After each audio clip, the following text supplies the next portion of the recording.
Gracias por escuchar los podcasts de Radio Nacional.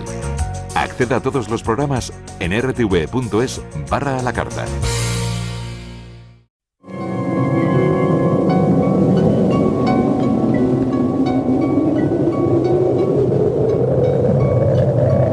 Solo cuando el túnel está en la más absoluta oscuridad es cuando puede volver otra vez la luz.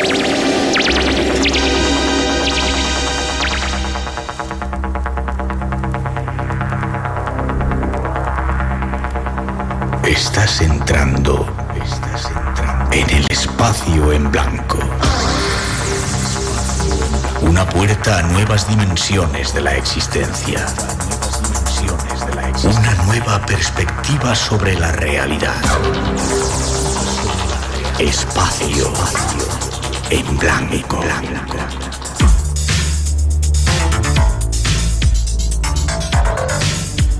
Una producción escrita y dirigida por Miguel Blanco. Hola amigos que han venido a vernos esta noche, encantado de que estéis con nosotros. Vamos con un avance de los temas que nos esperan esta noche y no os lo perdáis.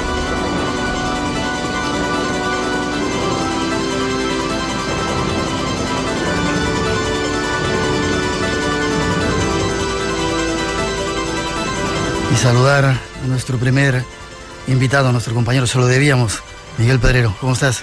¿Qué tal estás? Muy buenas noches. Contento de que estés con nosotros de nuevo. Más contento estoy yo. Te lo debíamos porque hay inmensa cantidad de gente que nos ha dicho que te volviéramos al programa, no como un colaborador a hacer una sección pequeñita, sino para dejarte hablar mucho más tiempo. Sobre todo de tu último libro, que se llama Conocimiento Prohibido. No quieren que sepas la verdad. Sí. Has estado de gira por un montón de lugares, ¿verdad, Miguel? Sí, sobre todo compartiendo con muchos de los oyentes del programa que se han acercado a saludarme en toda esa gira de presentaciones. ¿Y te faltan más sitios? ¿Has estado en Galicia? ¿Acabas de venir de Galicia? Sí. ¿Y vas a Zaragoza la semana que viene? En Valderrobres estaré pues el día 8 de diciembre firmando en la librería Servet de Valderrobres. Y luego Valladolid y sí, no paras de acá para allá. Bueno, por ahí estamos. Bueno, uno de los especialistas en el mundo, de los más serios en el mundo de lo paranormal, le gustan, de efecto, le gustan mucho los ovnis. Y tenemos que seguir hablando, mucha gente me lo sigue diciendo, de esas visitas, esas extrañas visitas de la noche que de repente meten un miedo. Me acordaba el otro día del sueño que te conté que tuve, que sentía esa presencia también negra cerca de mí. Todavía me lo siguen recordando y me siguen contando historias de ese tipo. Ya sabes que a mí no me hace mucha gracia porque en esa época en la cual estaba recopilando ese tipo de historias de visitas de dormitorio, algunas terribles, que acabaron o acarrearon graves problemas de salud a sus protagonistas, pues lo pasé muy mal, ¿no? Porque son historias, algunas de ellas muy, muy, muy terribles y a mí no me hace mucha gracia volver sobre ello, pero tendremos que hacerlo. Y sobre todo aquí en este programa no nos gusta meter miedo, pero sí analizar ciertas cosas que ocurren, así que habrá que hacerlo. No os perdáis la segunda parte del programa. Tenemos aquí otra invitada que nos ha venido desde Zaragoza para llevarnos a dar vueltas por los cementerios, casi nada. Tras esa introducción comenzamos. 900-137-137 nuestro teléfono, por si queréis preguntar. Esta noche hay muchas cosas que no quieren que sepamos y vamos a intentar averiguar. Detrás de esa introducción nos vamos.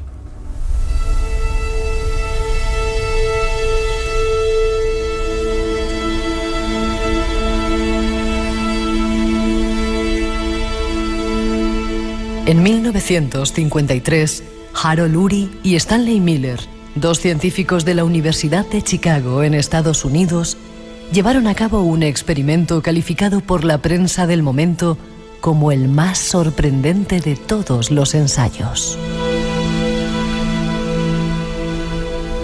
Ambos investigadores habían creado una mezcla formada por moléculas simples de metano, amoníaco, hidrógeno y vapor de agua que introdujeron en una vasija con agua. Su intención era reproducir la sopa primordial, en la que presumían había nacido la vida en la Tierra por primera vez, miles de millones de años atrás. Acto seguido, sometieron la mezcla a una serie de chispas eléctricas a fin de simular los rayos primordiales, que según estos investigadores, actuaron como detonantes para el surgimiento de las primeras células vivas. El mismo año que Urey y Miller realizaron su famoso ensayo en 1953 los biólogos James D. Watson y Francis Crick. Hicieron uno de los grandes hallazgos de la humanidad. Descubrieron la estructura del ADN en forma de doble hélice, lo que complicaba mucho más la explicación de que la vida había nacido en la Tierra de forma casual. Los nuevos datos científicos comenzaban a demostrar que nuestro origen no era como nos lo habían contado. Y se comenzó a ocultar un conocimiento prohibido al que no se debía acceder. Esta noche trataremos de conocer algo más de ese origen secreto de nuestra especie.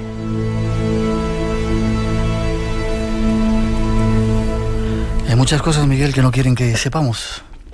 Sí, o por lo menos hay una serie de corrientes de pensamiento dominantes, muy enquistados en el mundo de la ciencia, y no hablo solo de las ciencias puras, ¿no?, sino también de la historia, la arqueología y la antropología, que en los últimos años las bases sobre las que se sostienen se están cayendo, derrumbando una detrás de otra, ¿no? El libro Conocimiento Prohibido no es algo que diga Miguel Pedrero, no es algo que afirme yo, ¿no?, sino que es un libro basado en hallazgos e investigaciones científicas en diferentes campos del saber que atentan contra ciertos dogmas establecidos. Es decir, podríamos decir que es ciencia contra ciencia, o si lo quieres de otra manera, la nueva ciencia contra, bueno, ciencia más retrógrada. Ciencia más retrógrada, sí. Estos textos los hemos sacado de tu libro, y muestran alguna serie de experimentos que han hecho que tratan de demostrar, entre comillas, que no venimos del mono.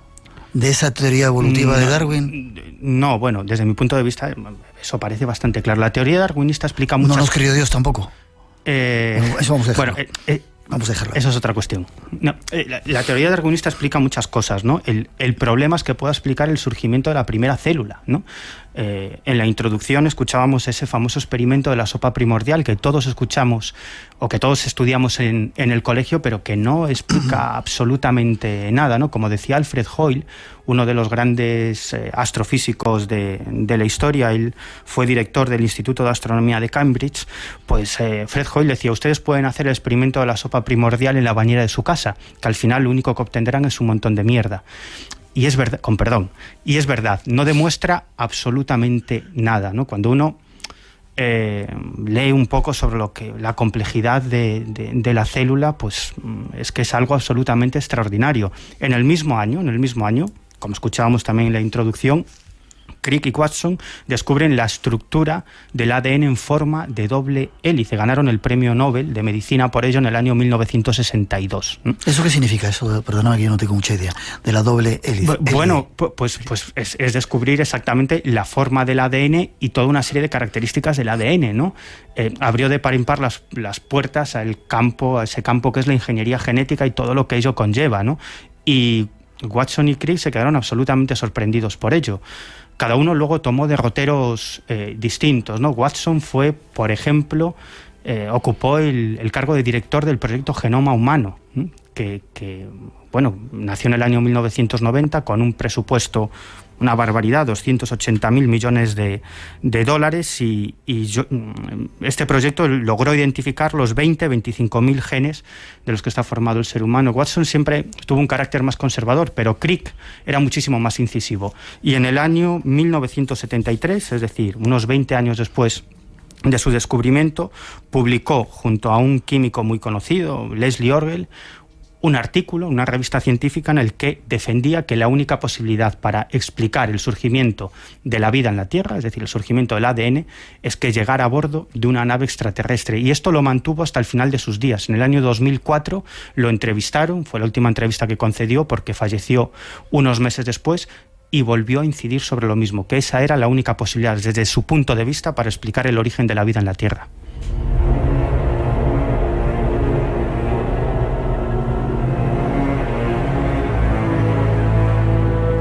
¿Eso tira por tierra muchas teorías o nos abre muchos nuevos caminos para la investigación de otro posible origen de la raza humana, ¿no, Miguel? Sí, porque yo creo que hoy en día esa teoría está muy denostada, ¿no? De hecho, actualmente los especialistas, los astrofísicos, incluso los biólogos o los microbiólogos tienden más por la teoría de la panspermia, es decir, que la vida llegó en un meteorito que impactó contra la Tierra, ¿no? Si te das cuenta, cada año surgen 2 o 3 noticias que tienen que ver precisamente con eso, ¿no? Con el supuesto hallazgo de restos orgánicos en un meteorito. Al final todo queda absolutamente en nada. Francis Crick decía que ningún elemento orgánico podría aguantar o podría sobrevivir a ese viaje interespacial en un meteorito, ¿no? Fred Hoyle decía que creer que la vida en la Tierra nació por una serie de procesos azarosos es como creer que un torbellino puede pasar por una chatarrería, y cuando ese torbellino desaparece, lo que queda de ese montón de chatarra es un Boeing dispuesto a despegar con combustible y piloto y copiloto, ¿no? Es una cuestión también de estadística, ¿no? Según ciertos estudios estadísticos, simplemente la posibilidad de que por azar naciera una proteína, que es solamente uno de los elementos de una célula, ¿no? Solamente uno de ellos, ¿no? Con toda la complejidad que conlleva una célula, que ya la cuestión no solamente es la célula en sí, no la célula física, sino el software, ¿no? La información que hace que se comporte de una determinada manera. Pues la posibilidad de que naciera simplemente una proteína por situaciones azarosas es de 1 entre 10 elevado a 113, es decir, 10 seguidos de 113 ceros. Es decir, es algo increíble desde el punto de vista estadístico, algo que tenga menos posibilidades de suceder de 10 elevado a 50, es decir, 10 seguido de 50 ceros, nunca sucederá en toda la historia de la humanidad. Lo cierto es que cada día hay más científicos de vanguardia que están un poco abriendo ese camino en esa nueva teoría, ¿verdad? Sí, y sobre todo en el campo de la microbiología, ¿no? Últimamente algunos microbiólogos se han liado la manta a la cabeza y han declarado cosas que son anatemas en el mundo de la ciencia, ¿no? Es más, algunos de estos especialistas ni siquiera son creyentes, ¿no? Es decir, son agnósticos o incluso ateos, y lo único que hacen es mostrar desde su punto de vista una realidad, ¿no? Uno de ellos, o el cabeza o el punta de lanza, digamos, de esta corriente de pensamiento, es Michael Behe, que es profesor de bioquímica en la Universidad de Lake, en Estados Unidos, y él defiende, entre otras cosas, él y su grupo, que, por ejemplo, una serie de elementos moleculares, los cilios y los flagelos bacterianos, vendrían a ser una especie de máquinas moleculares, ¿no? Una especie de máquinas moleculares que alguien ha tenido que ensamblar. Máquinas artificiales. Sí. Desde su punto de vista son máquinas absolutamente artificiales, ¿no? De hecho, son muy curiosos, ¿no? Porque tienen rotores, transmisiones, paletas, estructuras en forma de anillos, y ellos denominan a los cilios y a los flagelos bacterianos, entre otra serie de elementos, sistemas irreductiblemente complejos. Es decir, que ninguna de sus partes por separada tiene una función determinada, con lo cual digamos que echaría por tierra la teoría darwinista de la evolución, ¿no? Bueno, eso es lo que ellos apuntan. ¿ADN tuvo que venir en una nave extraterrestre? Bueno, ya te digo que cada vez hay más astrofísicos que definen esa posibilidad. 2:22, esto es Radio Nacional. Quiero que escuches una cosita junto a nuestros oyentes. Estas son imágenes de excavaciones arqueológicas de distintos lugares. Esa es egipcia, maya, sumeria, babilónica, la de más allá es hawaiana y la otra mesopotámica. Esta de aquí es nuestro hallazgo más reciente. Es una pintura rupestre de hace 35.000 años de la isla de Skye, en Escocia. Se trata de civilizaciones antiguas, surgidas en épocas diferentes, así que no hubo ningún contacto entre ellas, y aún así, en todos y cada uno de estos restos aparece el mismo pictograma. Unos hombres adorando a unos seres gigantescos que señalan al firmamento. Y el único sistema galáctico que coincide está tan lejos de la Tierra que era imposible que esas antiguas civilizaciones primitivas supieran de su existencia. Pero aún hay algo más. Ese sistema tiene un sol muy parecido al nuestro. Y según nuestras exploraciones de largo alcance, parece haber un planeta. Únicamente un planeta con una luna capaz de albergar vida. Y a él es a donde hemos llegado. Tío, dices que estamos aquí por un mapa que encontrasteis en una cueva, ¿no? No. Sí. No es un mapa, es una invitación. ¿De quién? Los llamamos ingenieros. ¿Ingenieros? ¿Quieres contarnos qué ingeniaron o crearon? Nos ingeniaron a nosotros. ¿Pudo haber sido así, Miguel? Es una película, evidentemente, sí. Que a veces se nutren de que ciertas cosas que se están avanzando en la ciencia, pero ¿pudo haber sido así? ¿Por qué no? Date cuenta que nuestro sistema solar tiene aproximadamente unos 4.600 millones de años. Pero en los últimos años, los astrofísicos, gracias a nuestros potentes radiotelescopios, han encontrado toda una serie de planetas extrasolares, es decir, planetas fuera de nuestro sistema solar. Antes eso era noticia, ahora ya no lo es, porque cada semana o cada 2 semanas se descubre 1 o 2 planetas extrasolares nuevos. Y lo curioso, o lo sorprendente y lo fascinante, es que un puñado de esos planetas extrasolares, un buen puñado de ellos, se encuentran en una zona que los astrofísicos denominan región de habitabilidad, es decir, ni demasiado cerca de su estrella ni demasiado lejos, ¿no? Es decir, la Tierra se encuentra en la región de habitabilidad del Sol. Bueno, pues uno de esos planetas extrasolares, bueno, ya sabes estos nombres tan poéticos que le ponen los astrofísicos a los planetas, ¿no? Lo han denominado PSR B1-620-26b, ¿no? Pero es más conocido como Matusalén, ¿no? Tiene 12.700 millones de años, es decir, es 8.000 millones de años más antiguo que nuestro sistema solar, ya no solo que la Tierra, que nuestro sistema solar. Entonces, ¿por qué no podría existir esta posibilidad? Y ni siquiera...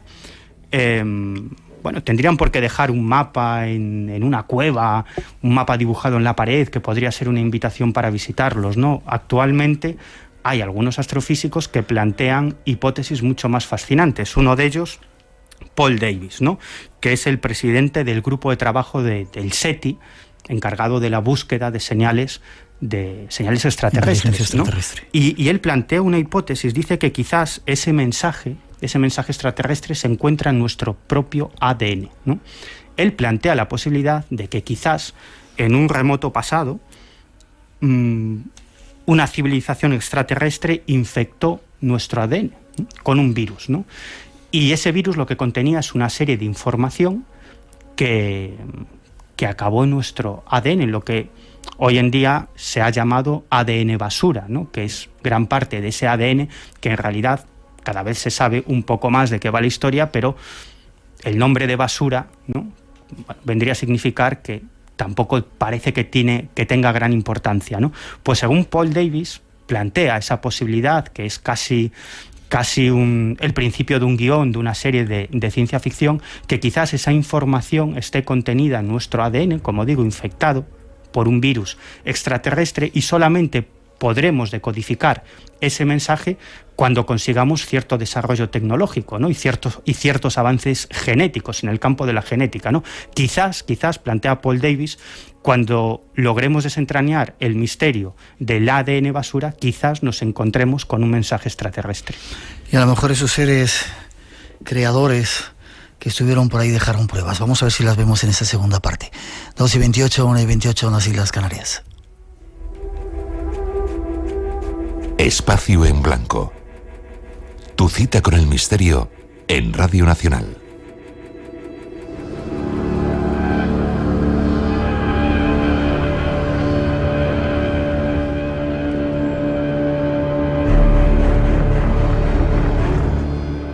¿Y si los dioses y los ángeles descritos en la Biblia fuesen las mismas entidades que hoy se presentan como seres extraterrestres? En apariencia, parece una teoría descabellada, pero si interpretamos los textos sagrados a la luz de los conocimientos tecnológicos y aeronáuticos actuales, la cuestión cambia. Y es que el Antiguo Testamento está plagado de descripciones de objetos voladores, poderosas armas destructoras y enviados de los cielos, cuyas características son iguales a las que refieren hoy en día aquellos que protagonizan encuentros cercanos con los tripulantes de los ovnis. Si existe un libro perteneciente al Antiguo Testamento en el cual la presencia de objetos voladores es constante, ese es el Éxodo, que narra la huida de Egipto del pueblo hebreo y su búsqueda de la tierra prometida.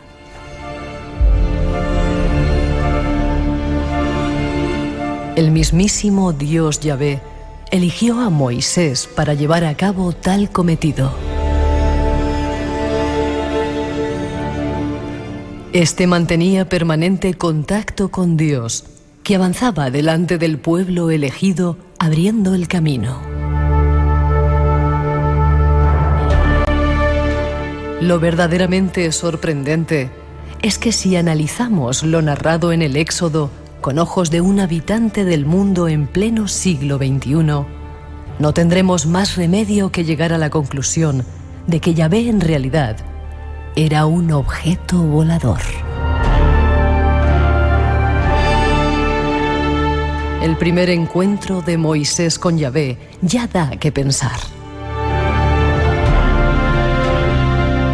Según el Éxodo, el profeta se encontraba cuidando su rebaño cuando ocurrió lo siguiente. El ángel de Yahvé se le apareció en forma de llama de fuego en medio de una zarza. Vio que la zarza estaba ardiendo, pero que la zarza no se consumía. Dijo, pues, Moisés: voy para ver este extraño caso. ¿Por qué no se consume la zarza? Cuando vio Yahvé que Moisés se acercaba para mirar, le llamó desde la zarza diciendo: Moisés, Moisés. Él respondió: aquí me tienes. Le dijo: no te acerques más. Quita las sandalias de tus pies, porque el lugar en el que estás es tierra sagrada. Y añadió: yo soy el Dios de tu padre, el Dios de Abraham, el Dios de Isaac y el Dios de Jacob. Es uno de esos primeros contactos que la propia Biblia nos narra con seres de los cielos. Pero hay más. Vayamos a conocerlos. Parece, Miguel, que los libros sagrados tienen multitud de estas experiencias, ¿verdad? Bueno, y no tenemos que irnos demasiado lejos, ¿no? En el libro sagrado, en nuestra cultura judeocristiana, en la Biblia, en el Antiguo Testamento y también en el Nuevo, hay una serie de pasajes que, ¿por qué no?, podrían indicar la presencia de objetos voladores y de seres procedentes de otros mundos. A mí cuando me critican por decir estas cosas, que me critican y te dan mucha leña, y me dan mucha leña, es verdad, ¿no? Bueno, mi planteamiento es bien sencillo. Hoy en día, en pleno siglo XXI, están sucediendo fenómenos tanto más extraordinarios que los que podemos leer en el Antiguo Testamento y en otros libros de otras religiones y de otras tradiciones. Me estoy refiriendo al fenómeno ovni, ¿no? Aquí hemos emitido infinidad de programas con casos absolutamente espectaculares, incluso en bases militares españolas. Estamos preparando algunos para Navidad. Efectivamente. Sin embargo, te voy a cortar un segundito. Sí. No quieren que sepamos la verdad. Algunos. No. Había preguntas sobre el ADN y curiosamente tenemos una experta en ADN que va a dar mañana una conferencia. Esta mañana. Vale. Paqui Cuenca, buenas noches. Médico, ¿no? Médico. Doctora. Sí. ¿Qué es el ADN? Preguntaba un oyente y además explícalo bien para alguien como yo que soy muy torpe. Si tenemos 2 hélices en nuestro ADN, ¿qué es eso del ADN? Cuéntame. ¿No querías hablar en la radio? Toma. Buenas noches. Un placer que estés con nosotros. Gracias, igualmente. Pues no es más que una secuencia de aminoácidos, que son pequeñas proteínas. Es una secuencia de aminoácidos enfrentados, forman emparejados, forman una secuencia en forma de hélice. Son parejas de aminoácidos que hacen en torno a una hélice. Como el símbolo ese codifican de la medicina. La serpiente. La serpiente, esa famosa, sí. Algo así, parecido a esto. Y que codifica la información de cada uno de nosotros, de cada una de las cosas que representan, ¿no?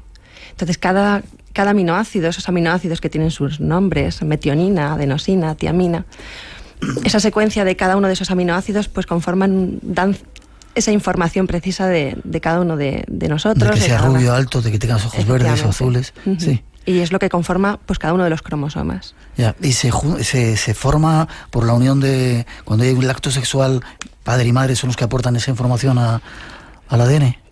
Sí, una banda de uno de esos cromosomas viene del padre, la otra banda del otro cromosoma, y ahí hay una unión. Y hay mucho todavía por descubrir, hay mucho ADN basura, como decía Miguel, que no se sabe para qué puede servir.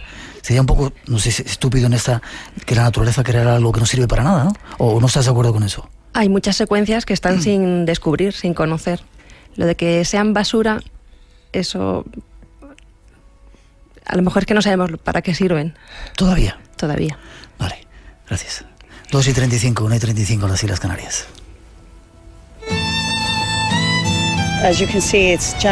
Como podéis ver, es dentado.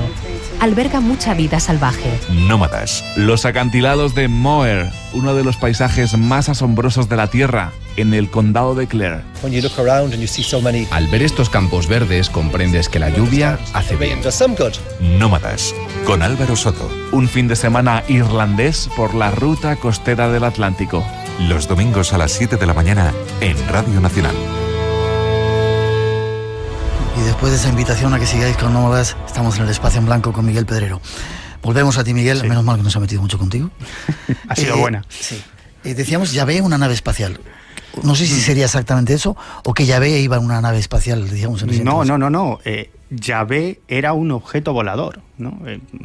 Fíjate, la primera vez que se aparece Yahvé ante un ser humano, tal como lo describe el Antiguo Testamento, es ante Abraham, ¿no? Y se aparece en forma de antorcha y humo humeante, y horno humeante y antorcha de fuego que volaba entre una serie de animales sacrificados. Esa es la primera aparición de Yahvé ante un ser humano. Bueno, pues si nos vamos, por ejemplo, al Éxodo. Yo creo que en el Éxodo es muy claro. ¿Qué era Yahvé? Era columna de fuego de noche y columna de nube de día, que volaba sobre el pueblo elegido, el pueblo de Israel, e iba trazándoles y dirigiendo ese camino.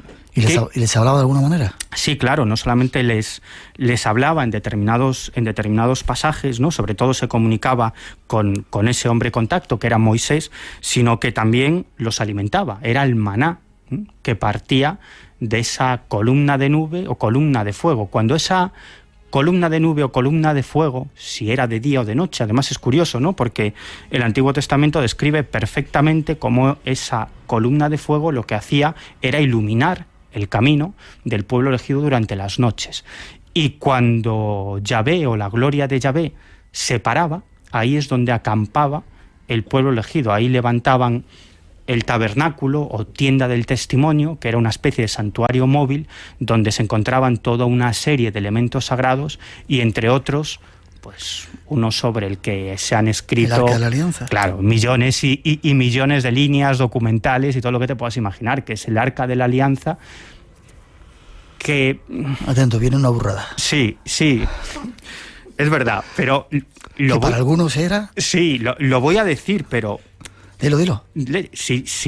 Si miras el Antiguo Testamento con los ojos de un tipo del siglo XXI, pues parece que el Arca de la Alianza era una especie de transmisor, ¿no? De comunicador entre Moisés y Yahvé, ¿no? Date cuenta además que Yahvé hablaba a Moisés a través del Arca de la Alianza desde un lugar muy concreto, ¿no? Desde el propiciatorio situado entre los querubines, ¿no? Además, el arca desprendía chispazos que podían provocar ceguera.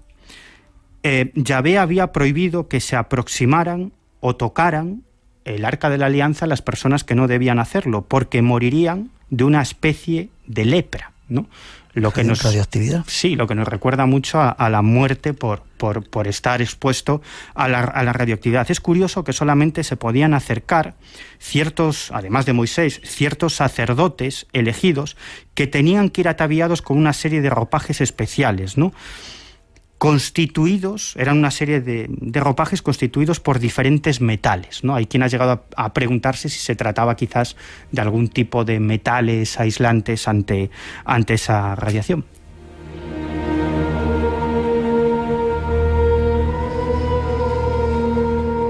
Yo decía que venía burrada. Eso lo dice la propia Biblia, ¿verdad? Las Sagradas Escrituras, ¿no? Sí. Eso es lo que vendría a ser el Arca de la Alianza. Y cuando la gloria de Yahvé volvía a ponerse en marcha, levantaban el campamento, levantaban la tienda del testimonio y continuaban su periplo en busca de esa tierra prometida.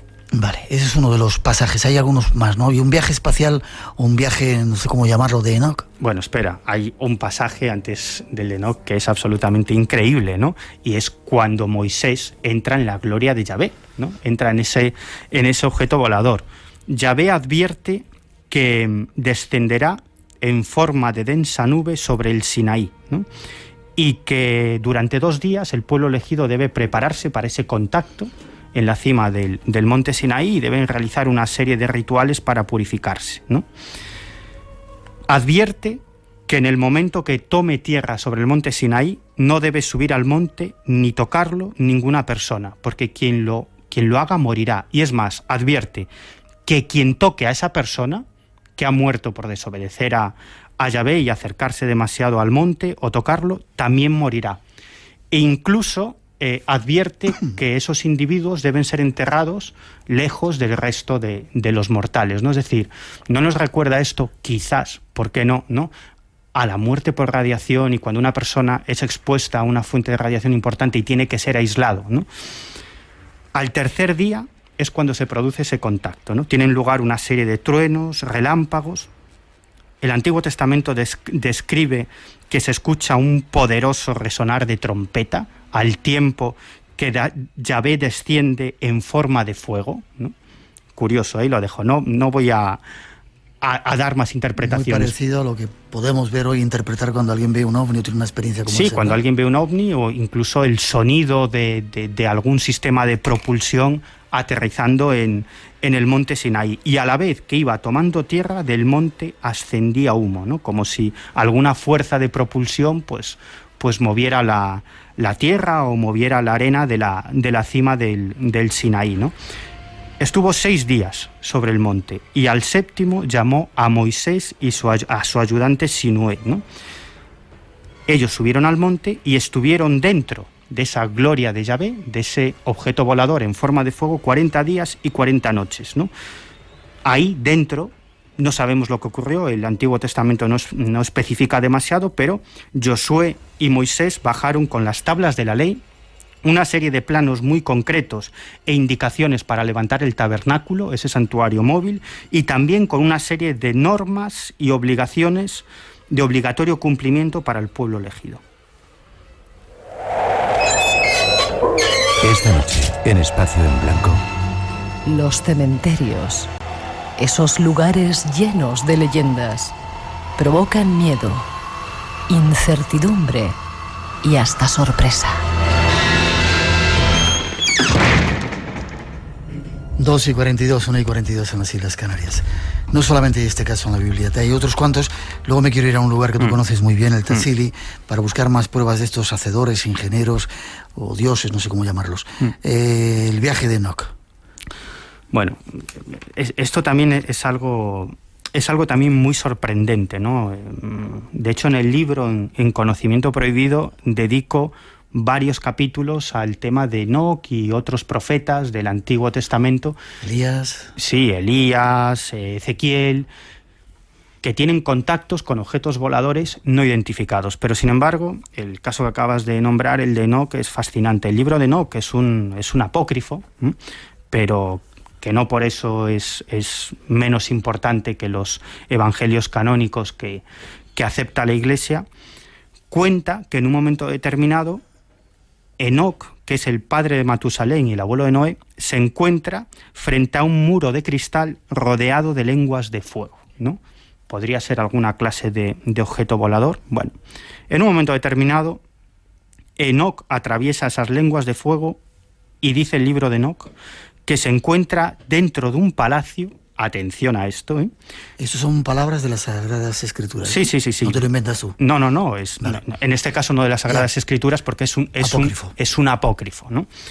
Y cuando Enoc atraviesa esas lenguas de fuego, se encuentra dentro de un palacio, atención a esto, cuyas paredes, techo y suelo ardían de resplandor, pero no quemaban. ¿No nos recuerda esto quizás a la luz artificial, no? En esa estancia, dice Enoc, o dice el libro de Enoc, que se encuentra con un trono, ¿no? Y en el trono sentado un ser con una serie de ropas resplandecientes, ¿no? Un trono con un ser dentro de ese palacio cuyas paredes emitían una luz que no quemaba, o un fuego que no quemaba. ¿Tú piensas que es un extraterrestre? Bueno, ¿por qué no? Por meterme contigo. ¿Por qué no? De pronto, Enoc comienza a ver, dice, el nacimiento de todas las aguas, de los abismos y de los vientos, ¿no? Incluso de las nubes que se mueven sobre la tierra, ¿no? Como si estuviera ascendiendo en alguna clase de objeto volador, ¿no? Hasta que, bueno, ese paisaje desde lo alto desaparece y se encuentra en un lugar muy extraño, un lugar en el que, dice el libro de Enoc, no hay cielo, ni tierra, ni mares. ¿Dónde podría estar? Quizás en el espacio. Ve entonces algo que podrían ser perfectamente estrellas, ¿no? Y le pregunta al ángel que se encontraba en ese trono dónde estaban. Y éste le responde, en el lugar donde terminan el cielo y la tierra. Pero más sorprendente es que describe el libro de Enoc que de pronto observan un fuego que llameaba inextinguible, cortado por abismos sin fondo, por donde se precipitaban grandes columnas de llamas. Pregunto, ¿quizás se encontraban cerca de una estrella? ¿Por qué no? Entra en contacto con nosotros 900-137-137. Espacio en Blanco, en Radio Nacional de España, con Miguel Blanco. Esta noche con Miguel Pedrero, hablando de esa gente que pudo venir del espacio. Otros ejemplos que tenemos en la Biblia, hay muchos. Elías, el carro de fuego. Sí, bueno, en este caso el Antiguo Testamento tampoco es muy explícito, ¿no? Pero la descripción es tremendamente curiosa, ¿no? Cuenta que caminaban Elías y Eliseo y de pronto apareció un objeto volador, un carro de fuego que volaba, que se movía por los aires, que abdujo a Elías mediante un torbellino que se lo llevó al interior de ese carro de fuego, ¿no? Es la ascensión, la famosa ascensión de Elías, ese carro de fuego, pero también tenemos otros encuentros, entre otros muchos que comento en el libro, en Conocimiento Prohibido, pero uno de ellos, por ejemplo, por comentar uno, el de Ezequiel, ¿no? Ezequiel, la descripción del encuentro de Ezequiel con lo que parece un objeto volador es tremendamente compleja, ¿no? Hasta el punto de que, por ejemplo, Joseph Blumrich, que fue un antiguo ingeniero jefe de la NASA, llegó a realizar una maqueta del objeto que describía Ezequiel. Quedó tan impactado tras la lectura de ese pasaje, ¿no? Y tiene toda la pinta de un objeto volador que pliega las alas, que tiene tren de aterrizaje y que tiene una parte superior con lo que podría ser, ¿por qué no?, un piloto. Qué curioso. Y para acabar de complicarlo más, antes de marcharnos de viaje al desierto, los Elohim. ¿Quiénes eran esos personajes? Bueno, que también salen en la Biblia. Sí, el Elohim es Dios, ¿no? Pero aquí los exégetas tienen un pequeño problema, ¿no? Y es que, claro, la finalidad del Antiguo Testamento, su principal finalidad es mostrar la existencia de Dios, de un solo Dios. Sin embargo, hay unas 2.500 menciones a Dios, pero con el apelativo de Elohim. Elohim vendría a ser fuertes o poderosos, ¿no? Es un vocablo en plural, ¿no? Y de hecho hay en otros pasajes en los que los Elohim se presentan como seres de carne y hueso, ¿no? Más parecidos incluso a ángeles, ¿no? Por lo tanto, aquí hay algo que no cuadra demasiado, ¿no? Si Dios es uno solo, es una entidad, ¿por qué Elohim denota pluralidad, ¿no? Y en ocasiones esos Elohim vendrían a ser como una especie de representantes de Dios. Incluso hay un pasaje en el que Jacob se pelea con uno de esos enviados, ¿no?, de Dios, con uno de estos Elohim, ¿no? Y Jacob lo denomina varón, ¿no? Y además se identifica como Elohim, ¿no? Es decir, un tipo pues con una serie de ropajes resplandecientes y que mantiene pues cierta pelea o una pelea con el pobre de Jacob, ¿no? Hay muchos más ejemplos. Bueno, en el Génesis, ¿no? El pasaje que podría estar refiriéndose a la hibridación, ¿no? Cuando dice que los hijos de Dios, los Elohim, se aparearon con las hijas de los hombres, ¿no? Y de ahí nacieron los gigantes, ¿no? Esos gigantes que fueron arrasados de la faz de la tierra por el diluvio universal. Porque no les gustaban esos dioses lo que habían creado, ¿no? Efectivamente. 2:49, 1:49 en las Islas Canarias. Son algunos de los datos de esta historia que esta noche estamos recopilando. Si queréis preguntar, 900-137-137. Seguimos adelante.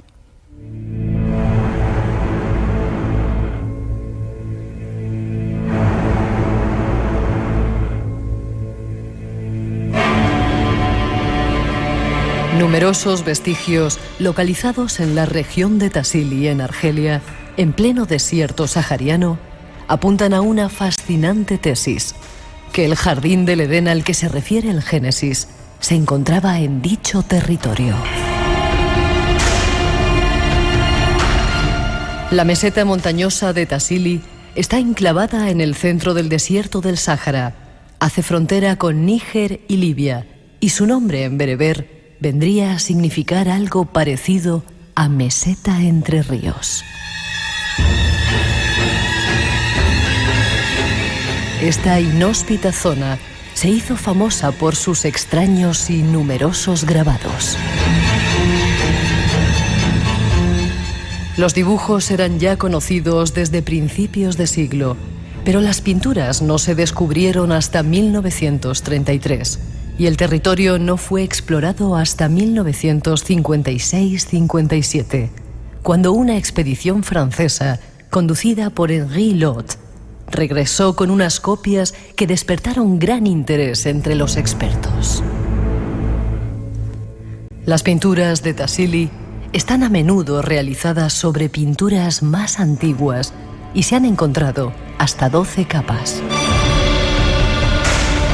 La variedad es asombrosa y el tamaño de las figuras puede ser desde unos centímetros hasta 6 metros. Los grabados más antiguos de Tassili pueden datarse hacia el 12.000 a.C. En Tassili, conocido como la Capilla Sixtina del Arte Rupestre, se han catalogado unas 15.000 pinturas, pero los especialistas creen que deben existir más de 100.000. Y entre ellas existen figuras inquietantes de extraños seres, como el gran dios marciano. Nuestro invitado ha estado allí. Tratemos de conocerlas algo más. Estamos recibiendo ya algunos mensajes, algunos enfadados contigo, diciendo de cómo podemos mezclar el Testamento, el Viejo, el Antiguo, y sacar toda esta serie de conclusiones. Bueno, es información que damos. No estamos diciendo que tengas o que digas la verdad o que tengamos la verdad, sino datos que están ahí. Y yo tampoco afirmo nada tajantemente, porque nos movemos en asuntos que son muy ambiguos y en arenas movedizas, ¿no? Pero lo cierto es que hay que atreverse a plantear ciertas hipótesis y ciertas explicaciones, ¿no? Y yo tengo que hacerlo, porque si he perdido mucho tiempo en mi vida, o ganado, mi padre siempre dice que he perdido, ¿no? Si he perdido mucho tiempo es en investigar casos de ovnis, ¿no? Y me recuerdan terriblemente los casos de contactos, de encuentros cercanos que suceden hoy en día, en pleno siglo XXI, con lo que cuentan tradiciones y libros sagrados de multitud de culturas y civilizaciones. Obviamente yo no he estado allí, ¿no? Y habría mucho que discutir, pero ¿por qué no, si está sucediendo en pleno siglo XXI, por qué no pudo suceder en el más remoto pasado? Ahora nos vamos hacia el pasado, buscando pruebas más concretas de pinturas o de cosas, ¿no? La primera cosa que hemos dicho ahí es que en el desierto del Sáhara estuvo el Edén. Creo recordar que en las Sagradas Escrituras dice que está entre los ríos Tigris y Éufrates. Bueno, tampoco está muy claro. tampoco está muy claro, ¿no? De hecho, ha habido muchos buscadores muy románticos, exploradores, que siempre han intentado buscar el lugar donde Adán y Eva estuvieron. Sí, el Antiguo Testamento describe el jardín del Edén, ¿no? Que es algo no del Antiguo Testamento, sino que se repite en muchas tradiciones y culturas, ¿no? Es un mito ancestral que probablemente tiene que ver con los inicios de la civilización humana, ¿no? Y seguramente tiene mucho que ver con el Tassili, ¿no? Porque Tassili era un auténtico vergel hace unos 8.000, 10.000 años atrás, ¿no? Y eso se observa en las pinturas rupestres que tuve la oportunidad de ver in situ, ¿no? Las pinturas del Tassili, la mayoría representan escenas de la vida cotidiana, de caza, de guerra, ¿no? En un lugar, un vergel, donde ahora es un desierto tremendo y absoluto, ¿no? No es un desierto, está dentro del Sáhara, es más bien un macizo montañoso, es un paisaje lunar, para que nos hagamos una idea, ¿no? Que se fue desertizando poquito a poco, pero que, como te digo, hace 8.000, 10.000 años fue un auténtico vergel, luego se convirtió en una sabana y luego en lo que es hoy en día. De hecho, hay infinidad de pinturas rupestres que muestran a elefantes, a cocodrilos, a hipopótamos, ¿no? Escenas de caza, cazando gacelas, ¿no? Escenas de pesca, ¿no? De hecho, todavía son visibles los wadis, ¿no? Que es por donde los cursos de los ríos, ¿no? Todavía son visibles, ¿no? Lo sorprendente es que en medio de todas estas escenas muy realistas, por cierto, muchas de ellas de sexo, de todas las formas y variantes que te puedas imaginar, y luego unas que a mí, yo siempre repito esto, ¿no? Pero tuve la oportunidad de tocar un paritorio del Neolítico, ¿no? Una piedra con forma más o menos de asiento en la que parían pues mujeres de hace 8.000, 10.000 años atrás, ¿no? Y lo sabemos porque en ese paritorio hay un montón de pinturas de mujeres pariendo, ¿no? La forma en la que plasmaban esas pinturas es otro de los grandes enigmas del Tassili, ¿no? Tenían que utilizar por fuerza algún tipo de sustancia vegetal que mezclaban con los esquistos, con las piedras, y provocaban esos dibujos que han permanecido ahí miles y miles de años. Pero mi intención al visitar el Tassili, que por cierto iba con un montón de gente, bueno, con una serie de personas bastante escépticas, ¿no? Iba a decir una panda de escépticos, ¿no? Lo eran, ¿no? Una panda de escépticos, ¿no? Sobre esta serie de cuestiones. Quizás el menos escéptico era Diego Cortijo, ¿no? El explorador español, compañero nuestro que está algunas veces por aquí en el programa. Por aquí en el programa. Mandamos saludos, que igual está escuchando el programa. Seguramente, pero también un poco más escéptico que yo, ¿no? Pero cuando veían esas pinturas a las que me voy a referir, pues no les quedaba más remedio que admitir que no sabían lo que eran, pero que parecían astronautas, ¿no? Hay una serie de pinturas, que son las que a mí me interesan, que representan a los dioses de los hombres del Tassili hace 8.000, 10.000 años atrás. ¿Por qué sabemos que son dioses? Porque los están adorando, ¿no? Y son muchas pinturas, ¿no? Que no son nada realistas, ¿no? Aparentemente, ¿no? ¿Y qué es lo que se ven? Los cabezas redondas. ¿Y qué son los cabezas redondas? Bueno, en el libro, en Conocimiento Prohibido, saco varias de esas fotografías que tuve la oportunidad de tomar in situ, ¿no? Son unos seres que van ataviados con un traje de una sola pieza, a veces con botas y manoplas, con un cinturón, con una cabeza muy grande, ¿no? Que a muchos nos recuerda a una escafandra, en cuyo centro hay un gran ojo, ¿no? Y yo me pregunto, ¿cómo podrían dibujar unos tipos de hace miles de años una escafandra con un visor? Una gran cabeza con un ojo en el centro. Pero a mí lo que más me alucinó de esas pinturas es que a la altura del cuello está perfectamente dibujada esa unión rígida del traje espacial entre la escafandra y el traje de una sola pieza, ¿no? Esa unión rígida está perfectamente dibujada, ¿no? Y los hombres del Tassili, los hombres y las mujeres del Tassili, adoran a esos seres que en ocasiones aparecen vinculados con lo que semejan objetos voladores no identificados. Otros dicen que representan soles, que pueden representar medusas. Bueno, no lo sé. Incluso hay una, antes de terminar, te quedas un ratito más en la que se ve un rapto. Sí, pero esa, que es a la que todo el mundo se refiere, tiene una explicación perfectamente racional. Es una casa y luego, si quieres, te explico el porqué, pero esa es una imagen que es a la que todo el mundo acude para decir que ese es el gran misterio del Tassili, y esa es precisamente la que está explicada.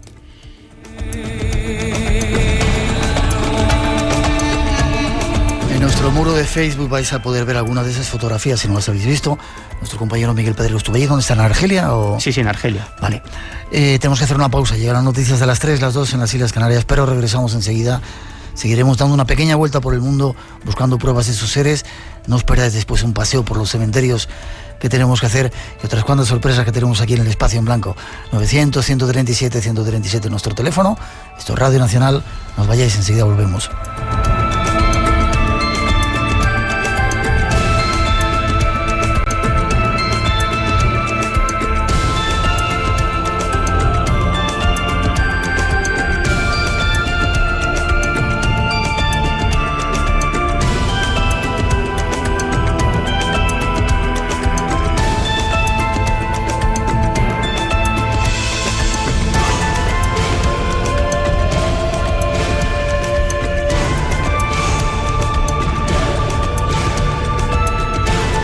Todos somos capaces de creer que hay algo más, pero solo algunos están convencidos de ello. Espacio en Blanco en Radio Nacional con Miguel Blanco.